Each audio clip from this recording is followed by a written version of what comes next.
Drought and flooding remain major threats to lives and livelihoods in sub-Saharan Africa.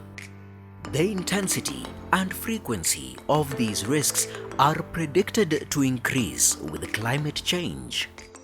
Yet, improvements in forecasting skills offer the opportunity to better prepare for and avoid or minimize potential impacts. We've been monitoring using early warning system, doing monitoring and reporting for a very, very long time.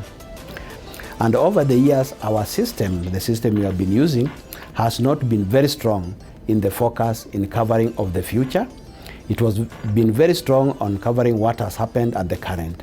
Now with ForPAc coming in and with new indicators that we have introduced, we are able now to cover what has already happened, what is going on now, and more importantly, what is likely to happen in the future. That we don't know everything about the future, but in some cases we can make some informed statement about the higher likelihood of an event.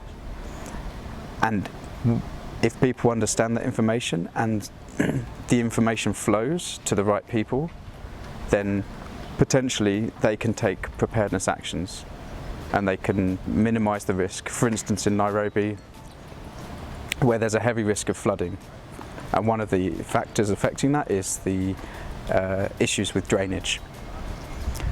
And we identified in our stakeholder workshops at county flood management that if they were provided with those 2-week ahead forecasts, they could carry out maintenance work on the drains.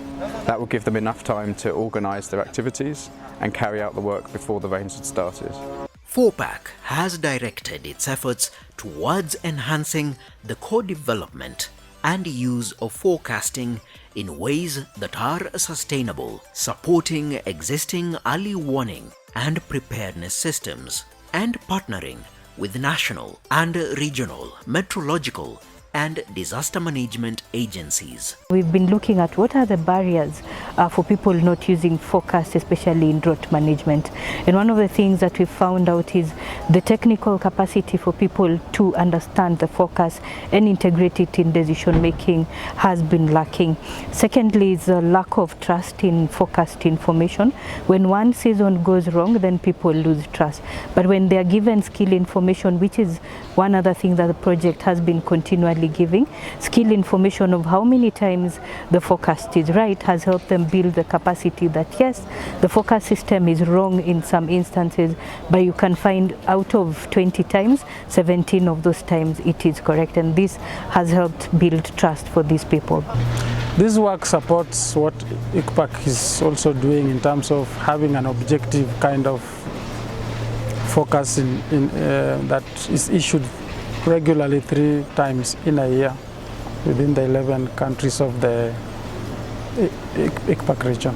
The first time this proven to be successful was just the ending OND 2019, when this information was given in July, August.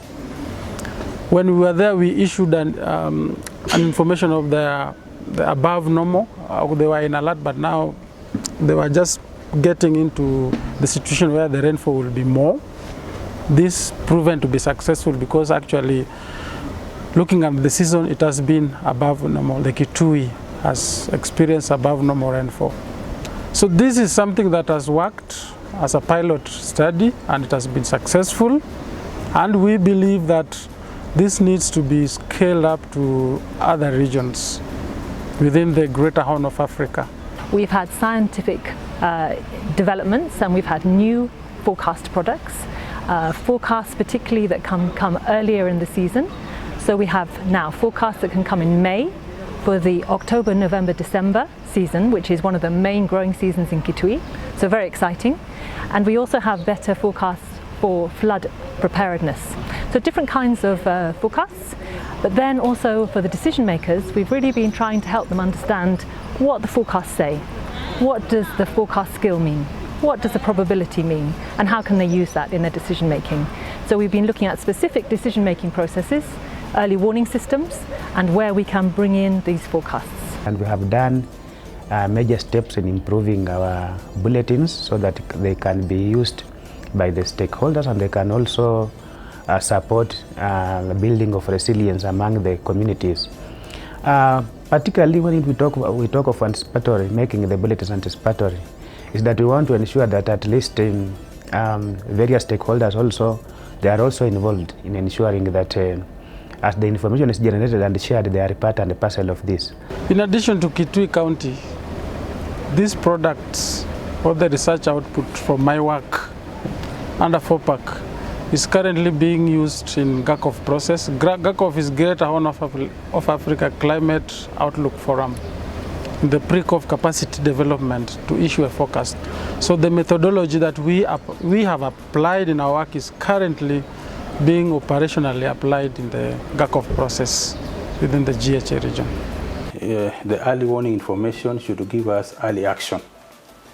So that should be linked to focus finance.